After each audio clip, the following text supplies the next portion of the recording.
dream come true temporarily until you're seeing results. Even for cold types? I almost overdried myself. I kept getting so dry, like I said. Right, even for cold types, even for dry types, but it must be balanced. Cold types, a little teeny bit. What's so great about golden seal is it's very close to, remember we mentioned the philodendron, the coptidis. It's like it just cools down like a refrigerator, the whole GI tract. So it's going to be good for anything like mouth sores, problems like that, stomach problems, and the lower worm also. Hemorrhoids, bleeding hemorrhoids. It's like very, very, very effective. But it's drying and cooling. So a little tiny bit in a damp draining formula would be ideal, but a very small amount, with herbs like astragalus, atractalodes, draining, damp, relieving, and strengthening to the spleen. Okay, but that's the end of our. That's the end of our story. Do you use Catanopsis? Catanopsis, yeah. Catanopsis is a fantastic herb, especially for people that are tending to dryness. That's an herb that's juicing them up. That would be something, and it's even more demulcent than even American ginseng. So that would be and it's actually counter-indicated for types that are damp types. So, but Catanopsis could also be used in conjunction with a little bit of the golden seal. That would be a good balancer, so that the person wouldn't be too demulcified or too dried out. Okay. Now, we have enough time. Okay, now what I want to go into is I want to get down into the nitty-gritty of how you can do this, okay? So we're going to start on how to find out what ails the person, because the great part of it is that's going to tell you what herbs they need. In other words, it's back to the old philosophy that I always tell you about, is that the solution lies in the problem. So rather than run away from our problems, we want to dive into them so we can find out what the solutions are. In other words, the more we can understand what the problem is, that itself will suggest to us how it happened and what herbs are going to be appropriate. Okay? So now I'm going to teach you how to be a good herbal detective. Okay? As I said before, look, I'm sure you guys do it on your level. Here's even more ammunition. Here's how to sit down with a person and find out as quickly as possible what the problem is. Diagnosis while you're sitting there. You have 1 hour to come up with everything that's going on with them, come up with a diagnosis, come up with the formula on the spot, and even make it up on the spot. Okay? So, we have to remember, though, that a person is not coming in and telling you, oh, I have yin and yang deficiency and spleen dampness, and that's coming out on my skin and causing me eczema. Can you give me some herbs for it? No. The person is simply coming in with their complaint. Okay? So I'm going to pick a complaint that is very common and could be a lot of things. So we have to find out what it is and what the problem is. Okay? Let's say a person comes in and they say that their problem is they're coming in because they have headaches. Okay? So we want to find out everything possible about the headaches so that we know what type of headache it is and what we're going to do about it. And if we're really skilled, we're going to find out what was causing the headaches. And our goal is not just to relieve the headaches, but put a stop to the formation of the headaches. Okay? That will be our real goal. Okay? If we're lucky, and if we can get all the factors involved. Okay? So our first question is, it's like the things that we're saying. It's like you see in cartoons. You see like a little bubble with what's the person thinking? So the person would be thinking, is it the liver? Or, in other words, 2 quick questions on whatever anybody gives you as the problem. Either the problem is going to be an excess problem or a deficiency. Too much or too little. Okay? You want to find out, are the headaches excess headaches or deficiency headaches? Okay? The type of headaches. Wouldn't the first question be, where does your head hurt? And before we even ask that question, we're asking ourselves, how am I going to find out if these are the excess type of headaches or the deficiency type of headaches? I know. That's what I'm saying, that what you ask, there's like a rationale behind it. I know what I'll do. I'll ask them where the headaches are. That will be a clue. Okay? In other words, we're detectives now. We're looking for clues. So we ask the person, oh, well, I'm sorry to hear you have headaches, and I'd like to help you. Where are the headaches? Do they happen? Not everybody has a headache that's in the same spot every time. Some people just have a general achiness. Some people can't tell you, okay? So you want to find out where the headaches are. Let's say the person says the headaches are here, okay? We know that we're talking about liver fire headaches, probably. We don't know yet. We haven't checked ourselves. We're going to get the info, and then we're going to check ourselves to see if that's really what's happening. Person is having headaches on the top of their head. It's very likely that that's being caused by rising liver fire, because that's the only meridian that starts at the top of the head, unless it's other meridians that aren't, like things like governing channels, stuff like that, don't really apply to us. But let's say herbal meridian would be liver fire headaches happening on top of the head, or migraine type of headaches, gallbladder headaches. That's all going to be an excess situation. Okay, usually excess heat. Okay, let's say we ask the person that, we find out that the person is having some type of liver excess. So so it's already on what side of the scale? We're already Excess. Right. We're already looking for more excess clues. Okay. What's the next question? Question: is there a place where, if the person's deficient, that they would get a headache? This excess headache might be caused by a deficiency. Okay. What is a case where a fire? Dehydration. Very nice. Very nice. In other words, that's why we're a step past our previous class, which was we learned how to take care of these liver fire headaches. Now we're interested in why is the person getting these liver fire headaches. In other words, the appointment could last 5 minutes. Oh, you have headaches here? Yofi, go wait in the other room. I'll make you some dandelion root, some burdock. This should take care of it. Very nice. Person takes it. The headaches are better until they come back. So now we're taking. No, it will probably work. Remember that lady that you sent me with? She said that the herbs that you gave her were helpful. But then they weren't, okay? Why? Because she had liver fire headaches, but the clue was on the tongue. The clue was on the tongue was that she didn't have a red tongue. She had a purple. Okay? It wasn't And I hadn't seen her in like a year. I was just giving her the herbs. And I finally said, I can't continue to give And these very wisely so. Very wisely. And see, that's another case of over-tonification. Person did well. I'm sure she did very well initially, because it was very helpful for taking away the headaches. But then, once I looked at the tongue, deep red purple tongue, wasn't just liver fire, it was intense stagnation that was lodging in the head. Because it wasn't just liver fire headaches, it was boring eye pain that she was screaming in pain. Okay, so we're looking at an excess situation that's based on dehydration and blood deficiency. Okay, and nothing moving, and lots of emotional oppression. Lots of in a situation that has to be dealt with the opposite, whereas initially that would have been very helpful to actually relieve the headaches, and A+ for last class. Now we're in this class. No, you did gave the right herbs. So where did you give them? Okay, so no, I actually gave her herbs like calendula, safflower, curcum.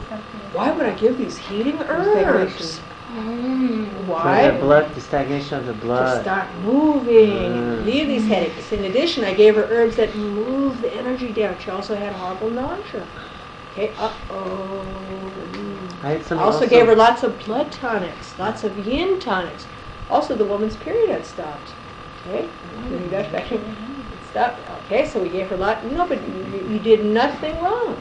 You did nothing wrong as of your knowledge of that class. Now we're at a different treatment level. This guy came to me also with that, the symptoms of the headaches, also eyes burning. Eyes burning, we're talking about a liver fire excess. So giving herbs like dandelion root, great. Giving herbs like chrysanthemums to relieve that eye pain, fantastic. But we want to ask, why is this happening? Why is this person, because liver fire headaches never happen out of the blue. They could happen because the person has horrible midot and they're in rages all the time. Okay, but why's that happening? What's going on with that person's liver? And it's like that. Always remember that liver is usually a reaction. The liver is now reacting to what else is happening in the body. Okay? Let's say this was a woman coming with the headaches. Okay? Now we're actually starting a methodical, systematic way of finding out what's going on. The person showed me that they have the headaches, okay?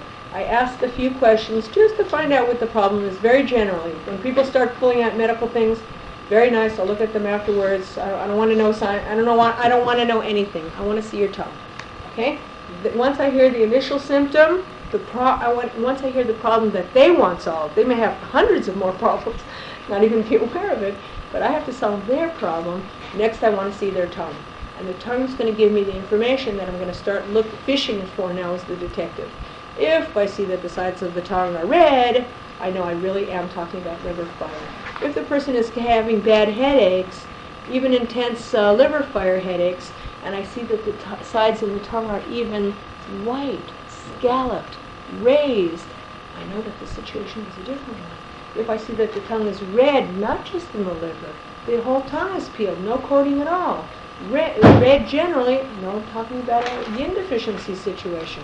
If the back of the tongue is loaded with, if I'm seeing lots of sludge and dampness, I know I'm talking about a damp heat situation that's rising into the head. And how am I going to distinguish all these possibilities? By the questions that I'm now going to ask. Okay? So, if it's a woman, where am I going to start? Period. I'm going to ask her not even the period. I want to know what's happening before the period. Okay? Why? Because if What kind of cycle they have. Right. First thing I want to know is what are the pre-period symptoms. Okay? Before that, I'll ask them like a few questions about how long does the cycle tend to be. It's like what I'm giving you is I'm giving you a differential diagnosis, a way of finding out what is based on the symptoms, what the probable problems are. So I'm going to go through all the possibilities. Okay? Okay. Let's say I ask the person, well, what's the cycle like usually? Oh, my cycle's just getting shorter and shorter and shorter. So she's got a red tongue, cycle getting shorter. It's probably a heat situation. The body is bloodletting itself for relief. Okay? In other words, she can get relief of this intense heat and these horrible headaches. Period is coming. It was 28 days, now it's 27, 26, now she's down to 23. A heated situation. Okay? I'll just go through the opposite. The opposite thing might be happening based on the same period. She said, my period's coming earlier and earlier and earlier. It's down to 23 days. I look at her tongue and I see that it's pale, it's white. I see that the period is coming early because of chi deficiency. The spleen deficiency. The body is not strong, the spleen is not strong enough to hold the blood in the channels. After a certain amount that the blood is collecting, as spleen weakness will do, it starts to seep out of the body. Okay? Two opposite causes for the same symptom. Okay? Early period could be caused by heat in the blood. It could be caused by blood weakness, spleen weakness, deficiency. The first one may be red tongue, or light. Their blood would be light colored. Possibly, or when the spleen gets so weak, it can cause it can cause things like uterine hemorrhage of unknown etiology. They just send them for a DNC. They don't know what the problem is. I've had women that were taking the herbs every 15 minutes or go get a hysterectomy. I don't want. What do I give in that case? The opposite herbs. I don't give shepherd's purse. I give astragalus, peony roots, blood builders, spleen builders as quickly as possible. An herb that you can use in the neutral category would be something like agrimony, which simply strengthens the platelet production, strengthens thrombocyte formation. So that's one that's neutral. You can add with either one of them. Warming a woman that might be so cold that her spleen is so weak, she needs actually warming hemostats like even mugwort, artemisia. I had once a lady with high blood pressure, very hot person, and she used to go to somebody and they would let blood, and she said, oh, I felt better. Yes. In fact, those are these types that are the overheated types. When they finish the period, when they get into menopause, they're miserable. Right. Let them go donate blood to Magen David Adom. It's the best bloodletting method. She said it used to come out clumpy, the blood. And right. So that's like an overheated, congested type of, so somebody like that, it's like what the Rambam used to describe bloodletting. It removes heat. They still use it in Chinese medicine. Even pricking the earlobe will relieve high blood pressure. high blood pressure can be all kinds of problems. It can be deficiency, it can be kidney deficiency, it can be spleen deficiency. It can also be heat excess. Okay, quick way of taking it down, cool the body down. Like for example, there's some hot types. I mean, I know this one woman who she has very, very hot type. She loves winter, she hates summer, and she has such heavy periods, like 8 days of terror. She's like incapacitated. Right, terrible. And yet she's still hot. So how come it's not relieving the heat? It means that she's so excessively heat. That she has to have these long, heavy Right, periods for like 8 days. That's also in the long run. See, somebody like that. That's Not a real person, and yet but she's blood deficient. She has like 7. Well, we know she's blood deficient because her blood is pouring out every month. A person like that, after a few But years, she's still hot. How come it didn't cool her off? I'm saying. because she's probably yin deficient as well.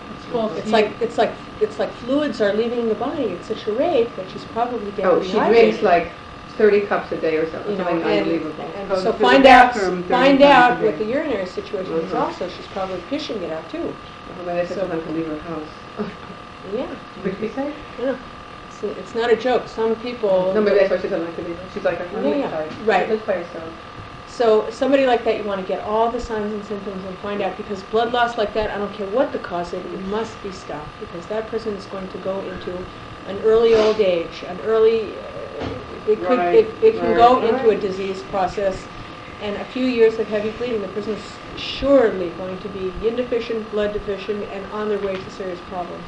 And it's simply a matter of giving them mechanical stuff even, to stop that heavy blood loss, because only a few years later it could be trouble, or seeing lots and lots of problems start only from that. Then the person says, now the period stopped, now I have hot flashes, now this and this and this. Chaval. Okay, so back to, now we found out what the cycle was, and we found out the 2 variations that the cycle is short. How about if the cycle is very long? Okay, there's some women that they're coming in because they only have a period every few months, every 3 months, 6 months, whatever. You want to find out what the situation is, and it's usually blood deficiency.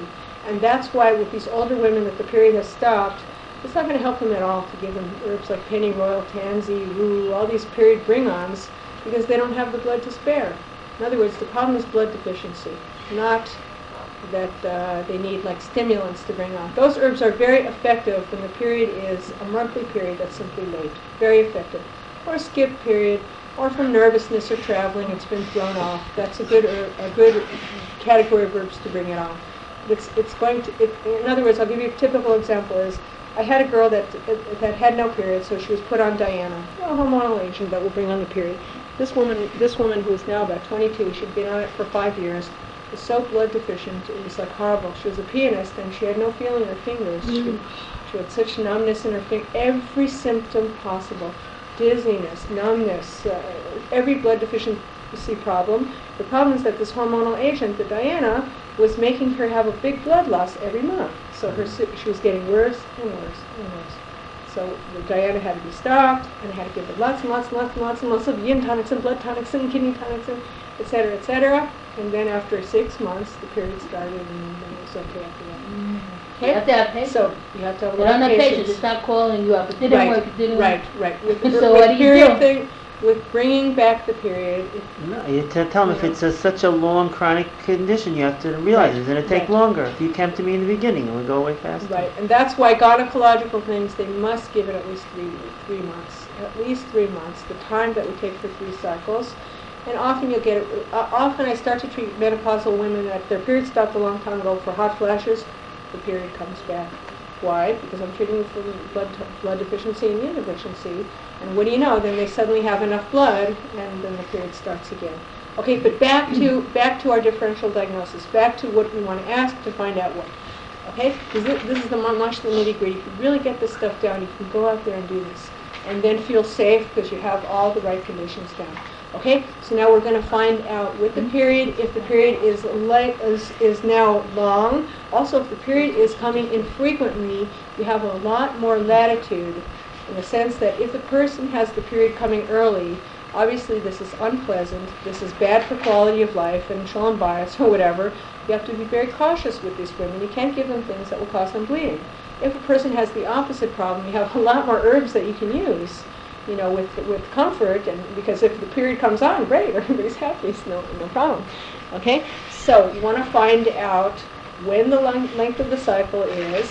If their cycle is normally simply a long cycle, every 40 days, every 50 days, every 60 days, their cycle fine. No problem, don't want to mess with that. That's their body rhythm. But that's already a tip-off. You want to know the next question, what is the status of their blood quality? You can find out very simply, okay? How do we find out what is the status of a person's blood quality? How do we How much find are out? they bleeding and what We color is it? No, even before that, I don't mean that we start asking these questions. This is like a parenthesis. Always want to find out what the status of a person's blood quality is for the following reason. If they're having kidney weakness, liver weakness, right, it's like if... Here also. Right, but we don't even have to look. We can just ask them a few simple questions. Let's say there are a few cardinal signs and symptoms to know at what stage is this happening. If somebody comes and they say that for 2 months they've had this problem, you have a good chance of clearing it up as quickly as possible. If a person's had a long-term chronic problem, it's going to take longer. Okay? If it's to the point where the person's blood quality is affected or seriously affected, you have a long process ahead of you. Okay? It's like that's to the extent that the kidney weakness isn't just giving them some night sweats, it's actually depleted their blood quality. If the kidney weakness is to the point where they're not sleeping well, if a person is sleeping well, if you don't see any signs of blood quality deficiency, if the person is basically okay, it's just a matter of getting them back into a nice comfortable balance and back in health. If a person is severely blood deficient, yin deficient, not sleeping well at night, they're in the doorway to a disease. So that's when you really have to work fast to forget the signs and symptoms, work on the blood quality, work on the spleen, get to the root causes, because you're losing time by satisfying the symptoms or try to do it at the same time so they can come back. But you really need to start tonification of very, very basic and serious things, because the next step is illness. The next step is diseases, and then it's very difficult. Okay?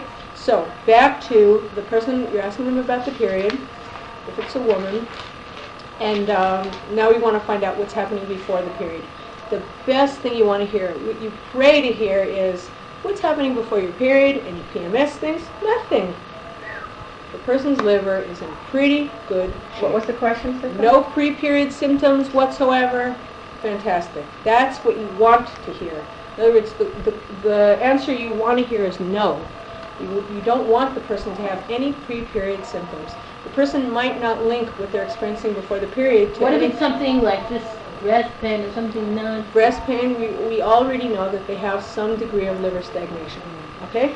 In other words, we don't want them to have breast pain, but it's not so terrible. Right, it's not like I have women that are in like agony, blood pouring out, horrible pain, rushing to the emergency room every month thinking they're having an ectopic pregnancy or in such horrible agony. Wow. Okay, so this person... It's from a distension also? It could be blood. It could be blood stagnation in the uterus? blood stagnation. That's the The stuff that will pain- develop to myomas, to ovarian the uterus cysts. is So all of those things are a blockage in blood You're not stagnation. afraid of creating a worse period by No. cleansing the blood? But we're going to talk about what we're going to do about it. We're going to mention it yet. Okay, so let's say the person has no pre-period symptoms. Yuffie! I've found many times the pre-period, the PMS stuff will develop after the hepatitis and after the gallbladder surgery. So try to keep the gallbladder in. And somebody just told me they thought they were having gallbladder stones. I said, go to Louisa, don't get your gallbladder taken out. Oh, why not? My daughters both had their gallbladders taken out. Right, well, hopefully their periods are okay. Hopefully they don't have any problems. Sometimes people, can get away with it, but better not start with a deficiency. Okay, let's go through all the pre-period symptoms. We're going to do it head to toe. We did it in previous classes, so it's just a quick review. Okay, headaches, rising liver fire. Why is it happening? We're going to find out later. If somebody's having rising liver fire before the period, we want to make a nice big question mark. Is it yin deficiency? Is it blood deficiency? Is it whatever? We're going to find out later. Okay, but meanwhile, something's going on with the liver. When we're asking the pre-period questions, our secret detectives are telling us, let's check out the liver. Okay? So the liver is, let's say, no headaches, yes headaches, where are they? Are they liver fire? Are they gallbladder? Anytime a person asks about gallbladder headaches, we want to know if it's accompanied by nausea. Okay? How affected is the gallbladder? If the gallbladder is affected seriously, the person is going to be even vomiting before the period, bile tasting, icky tastes. They feel sick before the period. They're getting, all kinds of like icky, like stomach upsets, upper GI problems before the period. Okay, liver and gallbladder involvement. It's called in Chinese medicine heat in the Shoyan channels. Okay, because gallbladder will start affect digestion. The Shoyan channels. Shoyan channels are weird symptoms. The person will have like alternating chills and fevers, like a sick feeling before the period. Okay, if there's heat sitting there, it could be toxic heat. It's going to be activated then.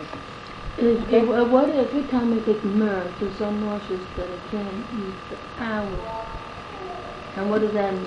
Myrrh is very, very, very heating, very stimulating. It's an emmenagogue. It could be that it's stimulating the blood and the energy of the heat starts to rise. I thought maybe it's good. I'll go on a diet. I'll say, but I don't know if it's safe to do this. It's not good. It's not good. Try something else. Good embalming agent, but yeah, too early. but not good. Not good. Okay, so back to our pre-period symptoms. Okay, yeah, it's very heating. That's why we can use it to bring on a period. We can use it to break down uterine myomas. But why, if like you that. give it infection, the infection it needs to be cooled, no? Maybe you need a balance. So the maybe myrrh you need with like sage golden or seal. something. Sage is fine, also sage drying is and not warming. heating. Oh, it is? It is. The spicy taste, even the aromatic oils should tell you that it's mildly spicy. Kind of like echinacea. Echinacea, golden seal. We don't want to forget our great Western antibiotic. And myrrh. Sure. Tiny bit of myrrh. Lots of echinacea. 90% echinacea. 10% myrrh. See if that will do the job. Okay, so back to our pre-period signs. I don't want to labor on it. Clots also, the myrrh? Labor. Not so much. I wouldn't use it only for Calendula, that. you said. Calendula, Right. excellent. Safflower, excellent. For So what for? effective. You don't have to go for more. Calendula for dissolving. Angelica safflower. is too strong. Dissolving what? Angelica, it can be used instead of the. See, Angelica would give all of the blood-moving properties of say something like Dong Quai without the tonifying.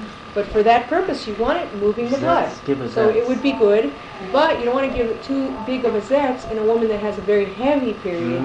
If she had, but you could combine it with one of the To balance it. You could Antispasmodic. combine it with some of the cooling herbs give that are going to be motherwort? to stop bleeding. Okay, motherwort wouldn't do anything for that. It's a uterine Shepherd's tonic. Shepherd's purse would be good. Okay, but you don't want to give too many herbs that just plain clot the blood better with a woman that you're trying to get rid of all these clots. So you want Just a little pinch. Little bit would be very good. Other herbs. Sandalwood, we said. Sandalwood, agrimony, manjusta, madder would be good. Sandalwood stop bleeding? Yeah, it's small now. No, it moves the clot. It moves the clot of the It blood. doesn't stop the In Indian bleeding. medicine, they say Clears that it it's out. cooling. Yeah. Right, clears it out. Like Orange the peels also.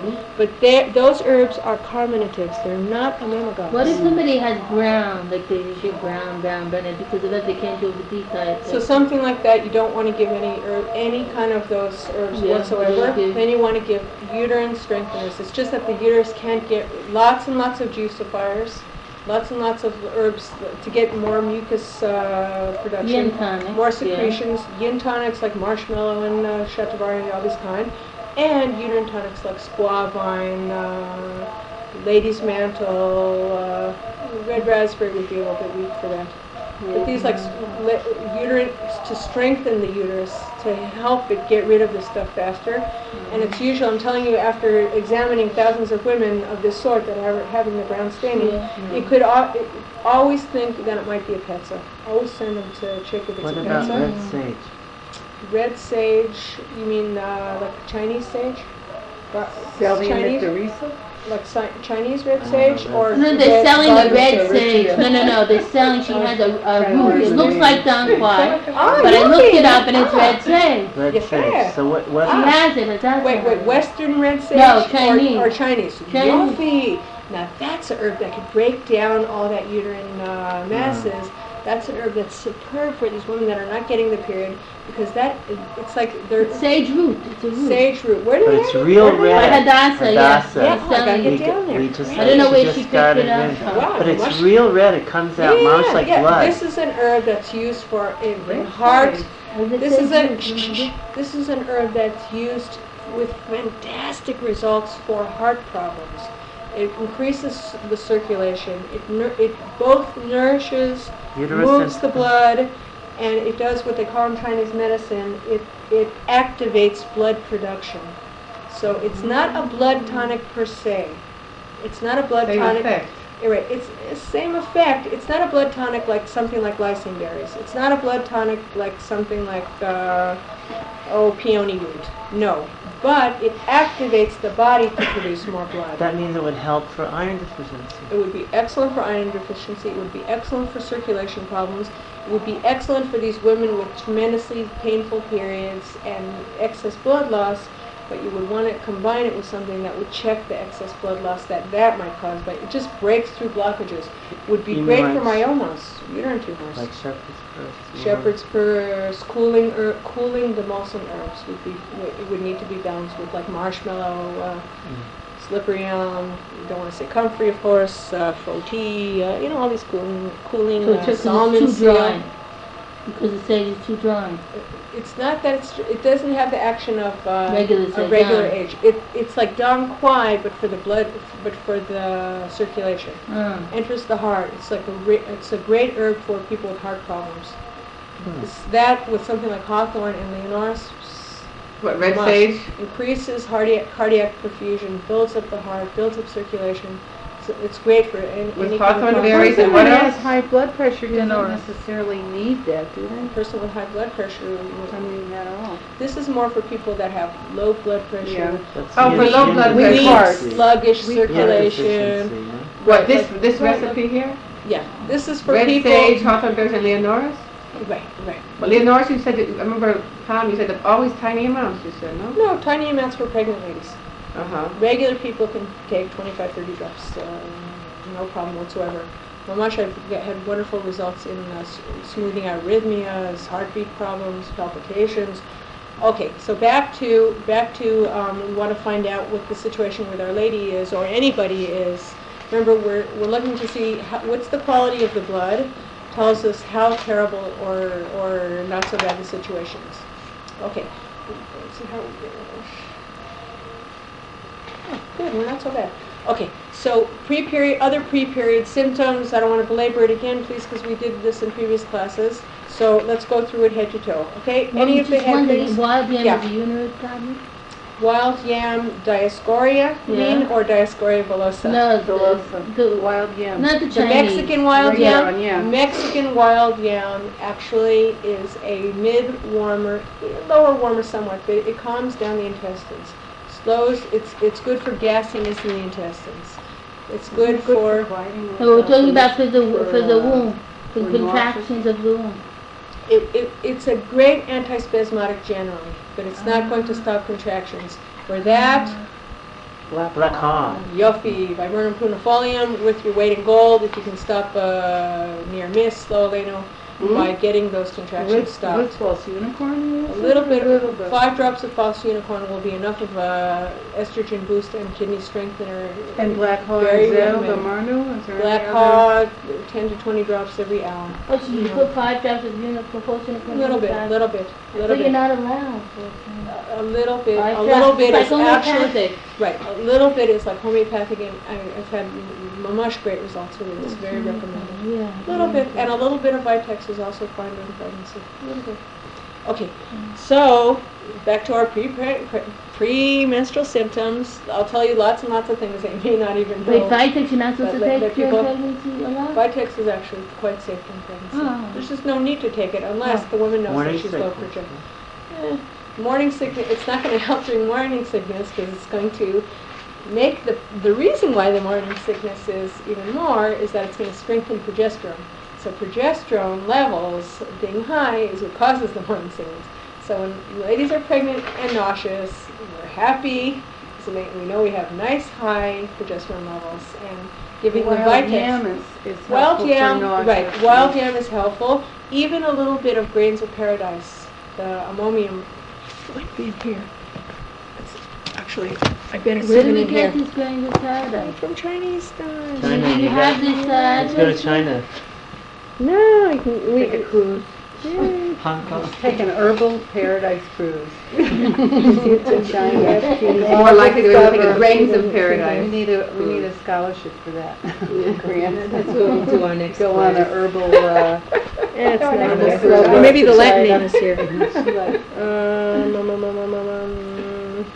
Ammonium! Wow. Okay, let's see if it's here. Yofi. Just saw it. Yofi. See, you had the right thing in your paper. Ammonium. Ammonium. Trying to think of it. Hail. Cardamom is ammonium. Xanathoids. Grains of And this is paradise. ammonium? Sharon. Sharon.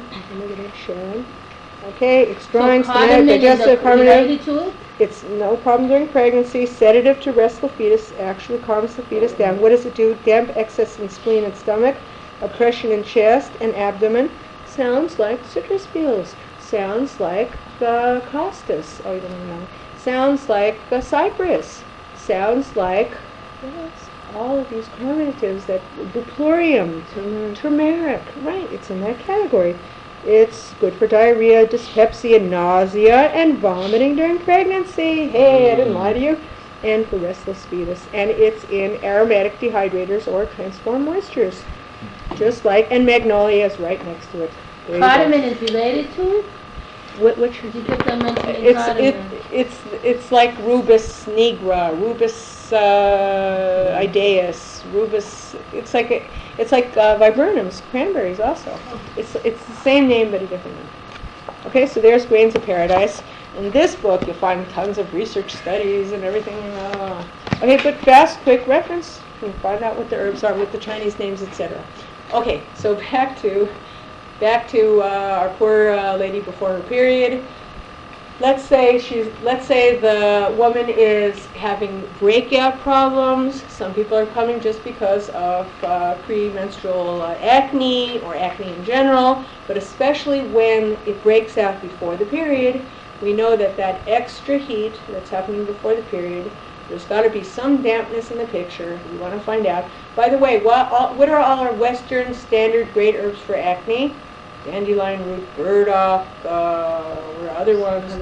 Smilax, Oregon Red bird. clover. Those are all herbs that cool the liver. And what's the important part? What's the important part of those herbs? They resolve dampness. They're drying. So they do two wonderful things. That's why some of these Western herbs are better than the Chinese herbs, is that they do two jobs in one.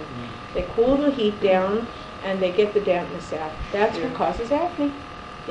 Yeah, so also your question, what you asked before, is like when you cool down my liver, but then I never in my life had any skin thing, and then I got, you cool down my liver and it cooled down my lungs. That's why I always ask you about, if it cools down X, but it's also cooling down Y. And with sensitive people, it can happen. And I never had any sensitivities my whole life, and then all of a sudden I have dry skin, and I have and cool. You cooled off. I had this beautiful, interesting thing on my tongue, this white, cool thing. I don't know if you remember, but it's still there. It's on the tip of on the edge of my, right above the liver, above the heart heat. And but I have no palpitations and no. But I say, but that's what I'm saying. So how do you know when and how much, and do you tell people, when you feel X, Y, Z, then that means you should stop for a while or cut back to X. Right. Cut back to That's why the best way of treating the people is give them the herbs that seem appropriate based on the case, and then you want to find out what happens. It's like, that's why it's best not to, here's your herbs, bye-bye, have a nice life, It's like you want to find out what the herbs are doing, and then make appropriate changes. let's say if you notice, the person, it's like most people, an herb as gentle as dandelion root, Oregon grape, you'd wish it would get rid of all the dampness as quickly as possible. It's usually not the case. It's usually a long, slow struggle where the person comes back a month later, Yofi, some dampness is gone, still a lot to go. It's unusual that the person is so sensitive. Not only no dampness, dryness, wow! It's like that person would be evidently sensitive, but it's an important thing, not just for you personally. People are sensitive to all kinds of things, and you only find out after the first course of the herbs. You only find out, like, what happened with the person. So, of course, if the person, like, for that reason, if the person is getting any bad effects, they should simply stop the herbs. It's not like homeopathy, except sometimes in skin things, not the dryness thing. Sometimes with, like, dampness and heat, sometimes the herbs encourage whatever dampness is there, it's going to come out quicker, and then it's going to be resolved. Remember I told you guys healing. In this book, he actually talks a lot about liver detoxification. If I'm not mistaken, he talks about that he went to some guy, and the guy, his whole body broke out in the most disgusting, scaly, horrible rash, and then it all lifted, and that was the end of all his liver problems. So sometimes with skin stuff, like heat, dampness type of things, sometimes a it healing gets worse. crisis. But it should not be. Where does this like scaly, dry skin come from? Like Scaliness is going to be heat and dryness. It's just like how to explain it? Like something like psoriasis, like a scaliness. It's like the klipa is being formed around the body from dryness, blood deficiency, yin deficiency, and not usually dampness. Dampness would be responsible for like acne that's like pussy, oozy, weepy types of eczema. It's more like if it's like you're always going to be talking about dampness and heat. If the dampness is less and the heat is more, then you're going to have like dry, itchy, scaly problems. But dampness is always going to be a vehicle, unless it's just plain heat in the blood as the result of toxic reaction. And then anyway, you're going to be giving release stuff and liver wind release stuff as quickly as possible, so you don't get into that situation that you mentioned about the itchiness. But I'm talking about skin afflictions, tonics and blood skin conditions, right? On the other hand, if the dampness part is more, so it's going to be like more like oozing, pussy, always damp, doesn't, and that's why you want to ask these questions about the skin condition. Is it wet? Is it dry? Some people, it's deceptive. If the person, I've dealt with people that were so yin deficient, they really have a very oozy type of eczema or skin condition.